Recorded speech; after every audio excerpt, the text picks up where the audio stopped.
Ákváðan bara fyrstu viðbrögð? Svekktur sko. Erfitt að setja orð á þetta.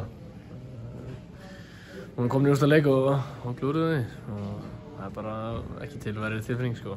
Hvar fer þetta? Með hótnum. Við fáum hann að hót. Gulli náði góðu skall á hann, við ógeðslega vel og svo stuttu seinna þá skoraði þeir á hótni. Við náðum einhvern veginn að loka vel á það og svo skoraði þeir á hótni og svo reynum við allt til að skora og svo skoraði bara seinna markið og það var það bara búið. Leiðis með leikinn komar 80 mínútur á klukkuna og leikurinn svo þeir vilja hafa hann, er það ekki þá? Jú, en samt. Leiðis og við hefðum þurft að halda mig betur í hann og stíga aðeins meira á það. Við vorum alltaf komnir mjög langt niður og við vorum bara eðlilegt svo sem við þurftum bara jafntefli og vorum að verja það og það hefði nóg til að komast í play-offi en það gekk ekki. Hvernig leiði bara með þína frammistöðu?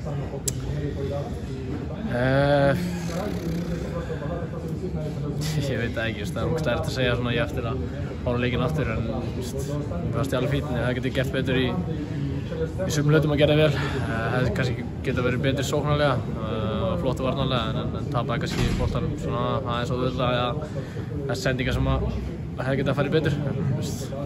Það er erfitt að segja. Er eitthvað lengi að jafna sig eftir svona leik? Það tekur alveg tíma sko. Ég hef náttúrulega bara leik eftir viku þannig að segja svona 3 daga og svo lífið heldur áfram. Það þýðir ekkert að vera svekkjast þessu og maður verður haldið áfram að standa sig með félagslið og svo eru bara leikir í mars en þetta mun taka tíma. Lífið heldur áfram, eru þið að horfa strax 2028? Já, það þýðir ekkert annað. Draumurinn er búinn, þannig að það er í næstu stöðun en það er langt í þá leiki, þannig að ég veit ekki hvort það byrja í mars eða í júní. En bara sjá hvað fór rangt og svo reynum að byggja á það. Takk fyrir þetta.